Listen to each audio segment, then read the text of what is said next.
Hey there, I'm Adalia. At 28, 3 years into what was supposed to be my dream job at my husband's family construction business, I'd come to realize that dream might have been a stretch. Every day felt like a new battle, and not the kind I'd ever anticipated. How was your day, Mark, my husband asked, looking up from the kitchen as I dropped my briefcase by the door. I sighed. Same as always. Your dad's still giving me a hard time about the new accounting software. Mark frowned, a familiar crease forming between his brows. He's just set in his ways. Give him time. Time, that's all I've been giving. But Victor, my father-in-law, the CEO and self-proclaimed expert in how things have always been done, wasn't budging. Sure, the company was financially stable, but operationally, it was stuck in the Stone Age. You wouldn't believe what happened today. I flopped onto the couch beside Mark. I suggested we digitize the bidding process, and Victor looked at me like I'd suggested tearing down the office walls. Mark chuckled. That's dad for you. But I wasn't laughing.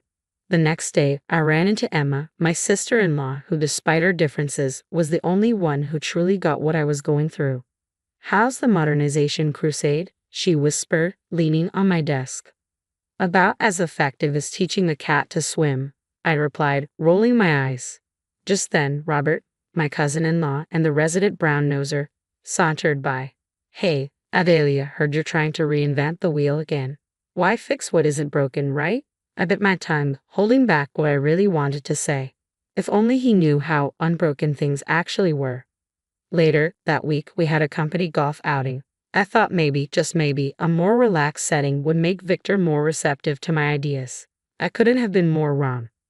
Victor, I began as we walked to the 9th hole. I've been thinking about our bidding process. If we could just... He cut me off, his voice sharp. Adalia, we've been doing just fine for 30 years. We don't need your newfangled ideas. But if we could just look at... Enough, he bellowed, loud enough for everyone on the course to turn and stare. You think you can waltz in here and change everything. You don't know the first thing about running a real business. I stood there, golf club in hand, my face burning with humiliation as Mark avoided my gaze, choosing instead to stare at the ground.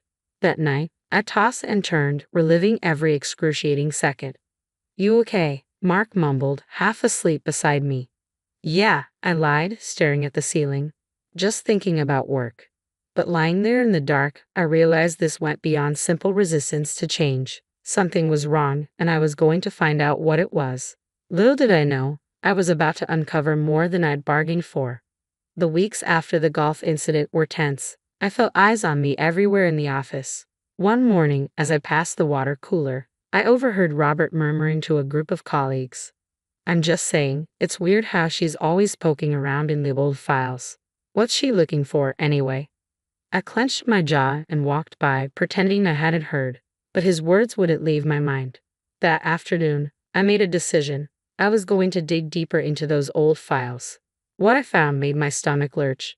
Mark, you need to see this, I said that night, spreading out the papers across our dining table.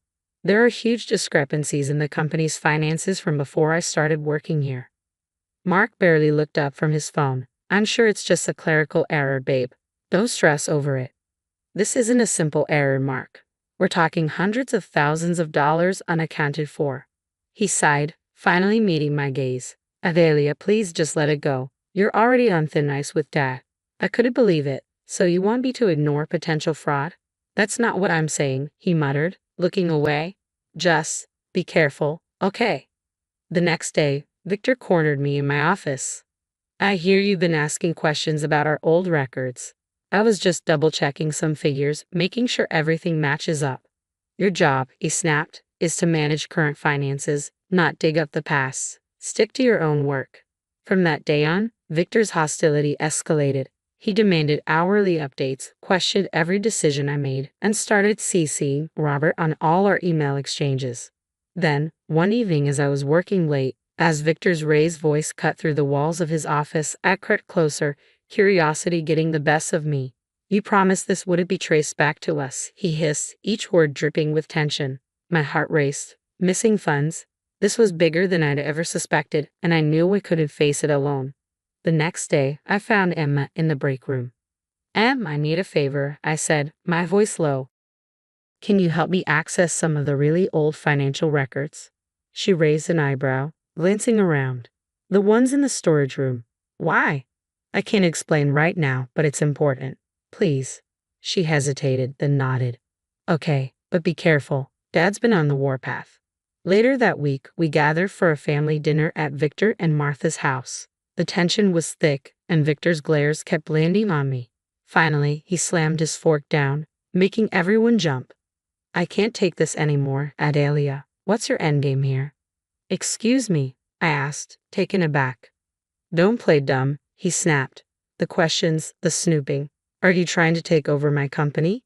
The room fell silent, everyone watching me. I glanced at Mark, hoping for support, but he just stared at his plate. Victor, I'm just trying to do my job, I said, trying to keep my voice steady. Your job? He scoffed. Your job is whatever I say it is, you ungrateful. Dad, that's enough, Emma cut in, but the damage was done. The car ride home with Mark was silent, each second thick with words left unsaid. Finally, I whispered, you could have said something. Mark gripped the steering wheel tighter. What did you want me to say, Adelia?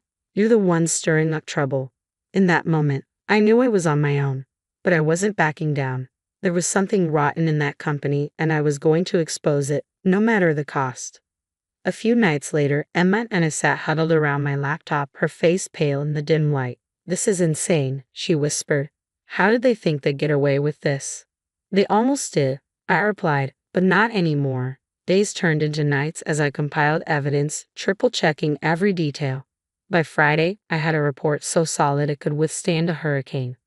I arrived at the office early, gripping my presentation folder, heart pounding. As I got out of my car, the sound of clinking golf clubs made me freeze. Victor stood there, a dark glint in his eye. Going somewhere important, Adelia, he sneered, tapping a golf club against his palm. Victor, save it, he spat. You think I don't know what you've been up to? Digging around in things that don't concern you? You've got it all wrong. If you just let me explain. Explain, he roared, his face turning a shade of red I'd never seen before. Explain how you're embezzling from my company. What? No, that's not. But before I could finish, he lunged at me, swinging the golf club with alarming speed. I ducked, heart pounding, and stumbled back. You ungrateful little thief, he bellowed, swinging wildly as I scrambled across the parking lot, his shafts echoing behind me.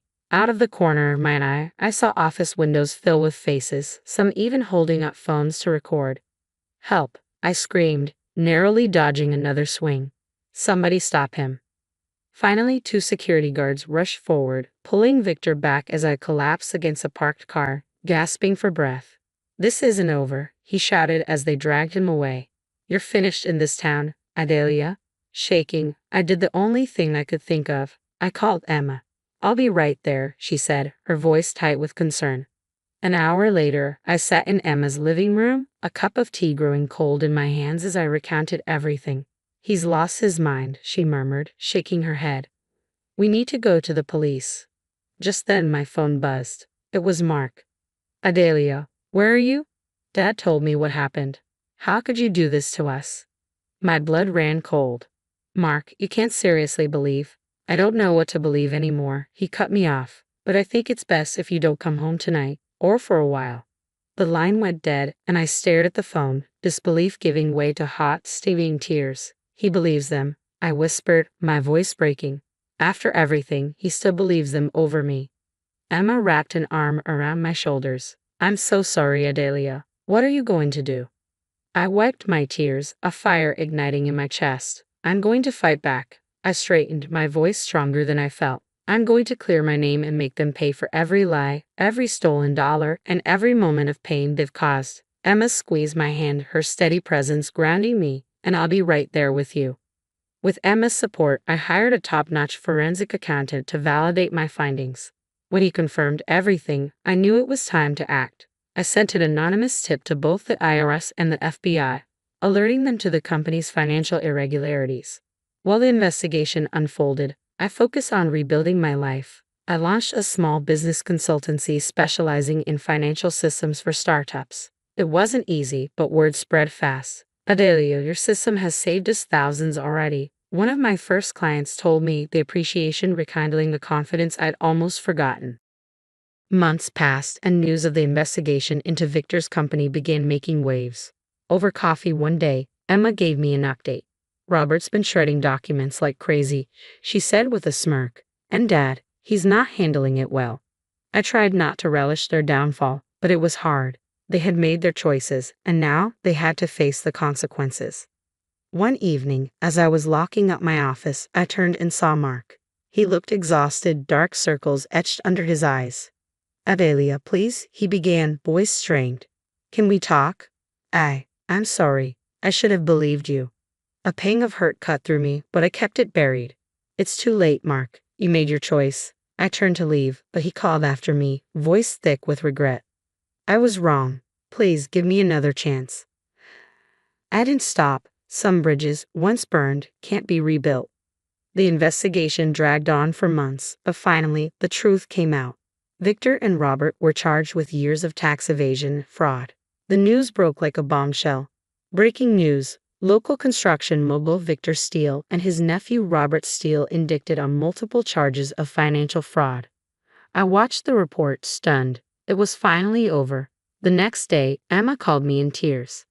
Dad's had a heart attack. He's in the hospital, she said, voice trembling. Meanwhile, the company teetered on the brink of bankruptcy and under the weight of the penalties. As they fell, my business flourished. I had built a small but dedicated team, and together, we were helping other businesses avoid the very pitfalls that had taken down Victor's empire. A year after that fateful confrontation in the parking lot, I found myself on stage, accepting an award for financial integrity. The lights warmed my face as I held the award, a bittersweet reminder of the journey it had taken to reach this moment. This award is for all the honest, hardworking financial professionals out there, I said into the microphone. Never be afraid to stand up for what's right, even when it feels like the whole world is against you. As I stepped off the stage, my phone buzzed with a news alert: Victor and Robert Steele sentenced in landmark fraud case. A small, satisfied smile tugged at my lips. Justice had been served, and I was finally free to write my own story. Now, here's a question for you. If you were in my shoes, would you have given Mark a second chance? When does betrayal become unforgivable? And is there ever a point where family no longer comes first? Share your thoughts in the comments below. Your stories and opinions could help someone else facing the same dilemma. If you enjoyed this story and want to hear more like it, hit that like button and subscribe to our channel. Your support helps us continue sharing stories of resilience and justice. Thanks for watching, and I'll see you in the next video.